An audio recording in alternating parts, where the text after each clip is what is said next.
the virtual service of the Unitarian Universalist Fellowship of Lake Norman. Our fellowship walks diverse paths to find meaning and purpose, but we are united by belief in the inherent worth and dignity of all, and the obligation to express our faith through the acts of justice and compassion. All are welcome here, and we're glad you're with us. We'll begin today by lighting our chalice.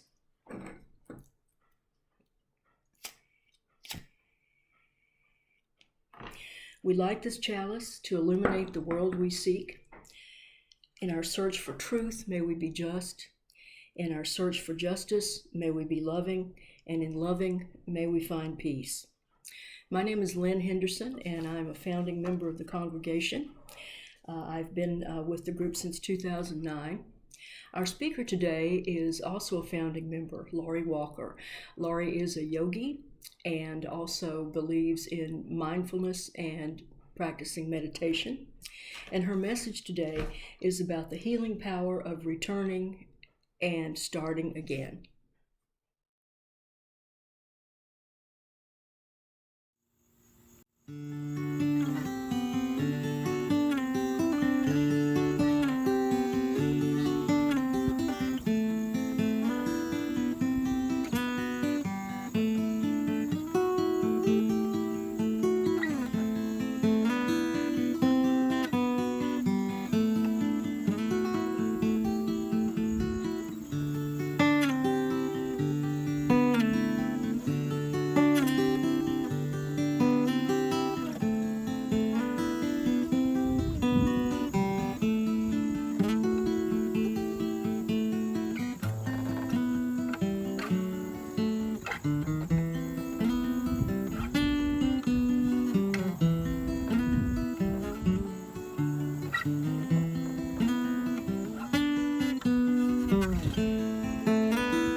Let us take a few moments for a loving kindness meditation that we'll offer to ourselves and others. And I'm going to sing this meditation, and as I go through, you may learn the words and sing it with me. May you be filled with loving kindness. May you be well. May you feel peaceful and at ease. And may you be happy. And I'd love for you to bring to mind someone who may need these words right now. May you be filled with loving kindness. May you be well. May you feel peaceful and at ease. And may you be happy. And if you know someone, maybe that you pass by on in the neighborhood, or it's someone maybe that checks out your groceries at the grocery store. So it's someone that you don't know really well, but they make your life nicer in some way. And let's offer these words to them. May you be filled with loving kindness. May you be well. May you feel peaceful and at ease. And may you be happy.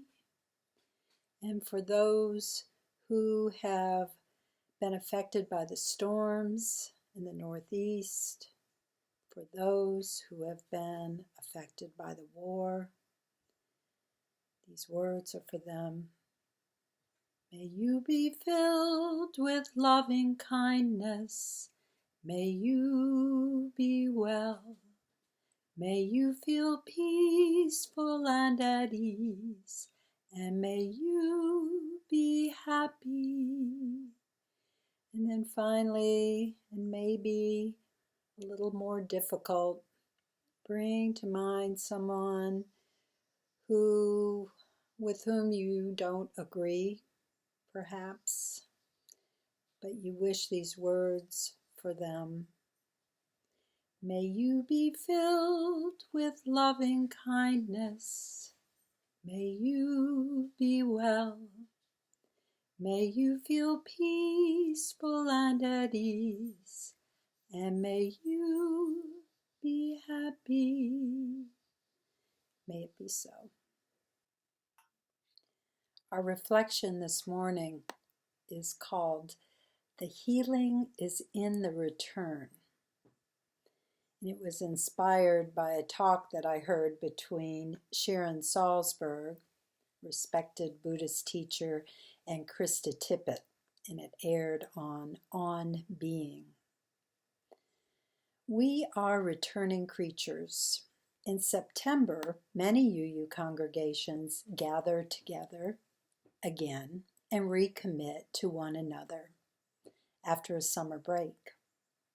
The fall is a natural time for beginnings as we move away from the summer months of outdoor activities and into a more settled existence. It is also a natural time to start again personally, to renew self-commitments, or to start anew. During the extreme lockdown, many took time to revisit creative endeavors by pulling out their seldom used guitar from the closet or long put off books off the shelves. Personally, I returned to a writing practice and found a group of other writers from far-flung places, thanks to the internet.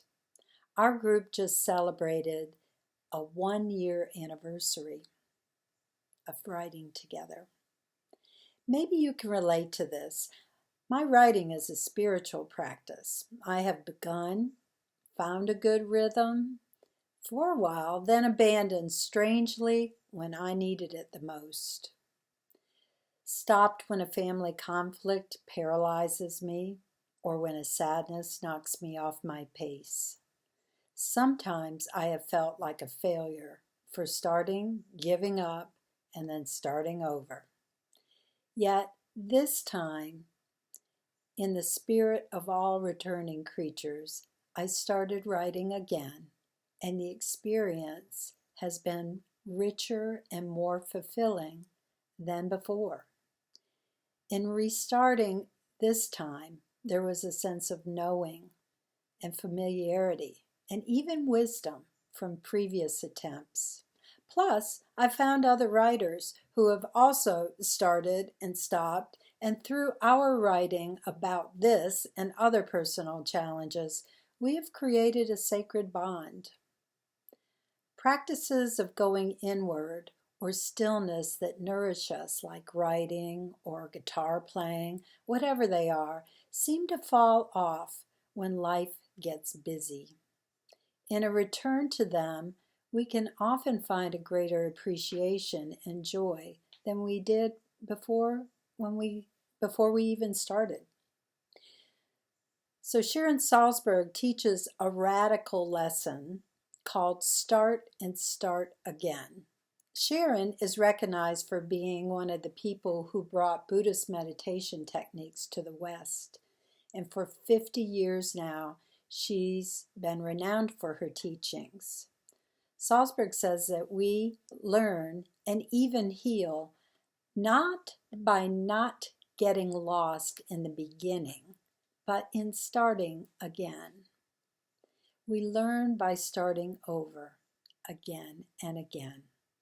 For her, starting over is the most significant thing she's learned in her 50 years of practicing. In her recent discussion that I mentioned with Krista Tippett, she talks about meditation. You begin a meditation practice, perhaps sitting for a couple of breaths.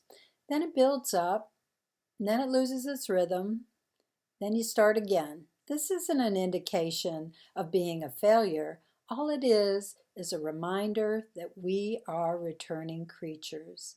Again, she says, the healing is in the return, not in not getting lost in the beginning. The healing is in the return, not in not getting lost in the beginning. So this talk between Krista Tippett and Sharon inspired my reflection today. When the description of this reflection was published in our newsletter, our good friend Jim Price, hello Jim, said to me in an email. The prodigal son, he wrote.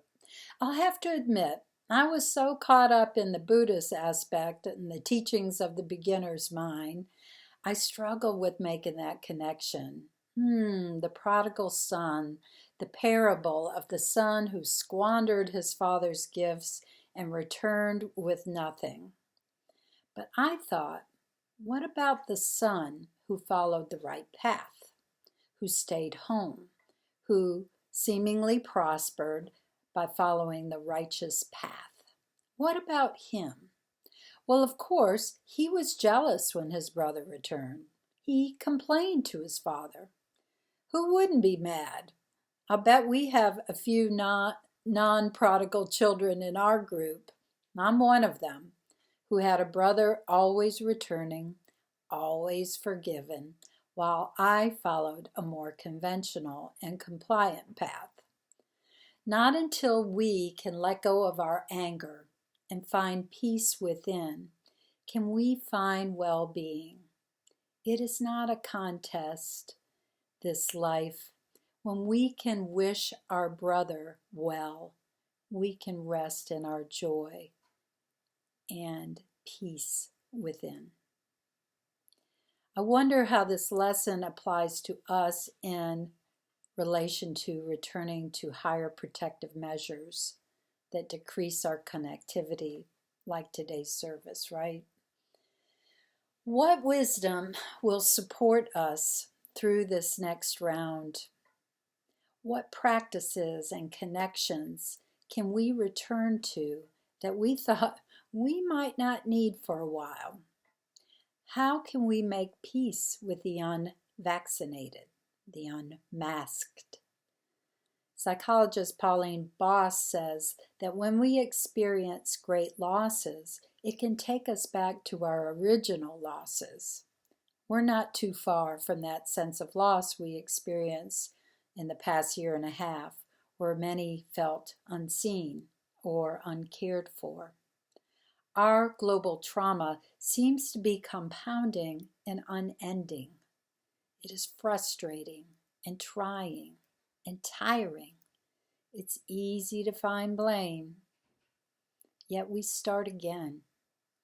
We are returning creatures, and through our last experience of lockdown, we've learned a few things. We find safe ways to connect. We practice meditation, prayer, music. We reach out to others. We gather together on the internet. We get out in nature. Whatever helps us find balance. In these practices, we remember to breathe, to create peace in the middle of the turmoil, where we can remember to find support in our inner strength and in one another. In this busy world, we're slowing down, especially during forced disconnection. Stillness feels unproductive and unimportant. It's easy to think of things you'd much rather be doing or that feel more worthwhile. But this stillness, it's not a game where there's a winner and a loser. And there's not a prize for the best inner peace. Salzberg tells a funny story about when she started meditation, I guess some 50 years ago. Initially, she had a very different idea about what success would look like. For her, it was, hey, if I could be with 2 breaths in the beginning and be still without my mind wandering, then surely by the next day, I should be with maybe 8. And then, well, tomorrow I could be with 15. And then eventually my mind would never wander again. Instead, of course, she found the most unbelievable thing, that it wasn't that wasn't the point. That learning how to peacefully let go was more the point. Learning how to start over with some self-compassion and no judgment was the point. So over these next few weeks and months, I hope not, please offer yourself some compassion in this new starting over. Offer that compassion to others. May you be filled with loving kindness. May you be well. It won't be easy, and boy do I know how frustrating it is, because we can't change what's happening, and we didn't cause it, and many of us have done our absolute best to be safe and take the safest measures. Yet though things are still out of our control, we can still change our relationship to the experience of them, and that can change everything. Salzberg has worked with people who have been through some of the most horrendous, heartbreaking times. She has an ongoing relationship with those touched by the Parkland, Florida shooting, where 17 people were killed and 17 were injured. Together, that group shares a simple mantra: some things just hurt. Many of us think, oh, well, I feel so fortunate because I haven't been through a great tragedy like that, or, I have enough food to eat, I have shelter. And then we think, well, we shouldn't be suffering. We think, maybe my attitude is all wrong, or maybe I'm not advanced enough in my meditative work, or maybe I should have more faith. Be kind to yourself, because some things just hurt. Take it slowly. Lean on others. Return to what renews you again and again. The healing is in the return, not in not getting lost in the beginning. Please go in peace and love. Namaste. Greetings everyone on a beautiful Saturday morning. It's a bright sunshiny day. I can see clearly now, the rain is gone. I can see all obstacles in my way. Gone are the dark clouds that had me blind. Gonna be a bright, bright, sunshiny day. Think I can make it now, the pain is gone. All of the bad feelings have disappeared. Give me that rainbow I've been praying for. Gonna be a bright, bright, sunshiny day. Look all around, nothing but blue skies. Look straight ahead, nothing but blue skies.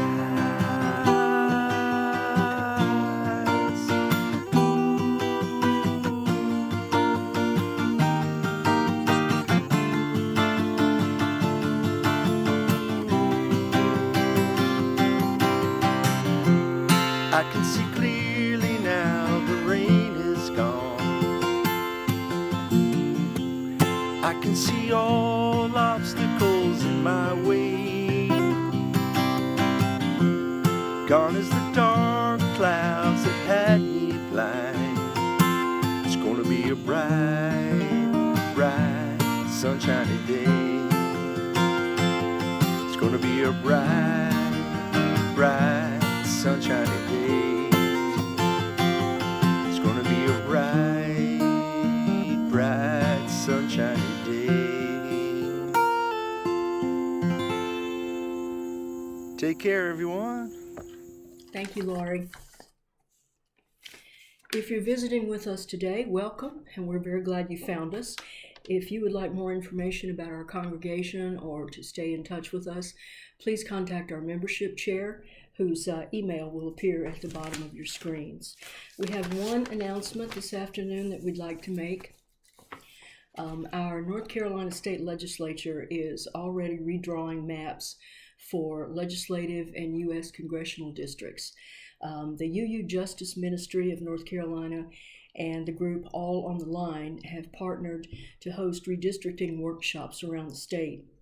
UU Lake Norman will host a workshop on September 12th from 4:30 until 5:45 p.m. Participants can learn about the process and how to best advocate for fair maps. At this time, we don't know whether that workshop will be virtual, but you can get more information by going to uuforwardtogether.org or to our congregation website. Our closing words today are from Masaru Emoto from his book, The Secret Life of Water. If you feel lost, disappointed, hesitant, or weak, return to yourself, to who you are, here and now. And when you get there, you will discover yourself like a lotus flower in full bloom, even in a muddy pond, beautiful and strong. We will extinguish our chalice now.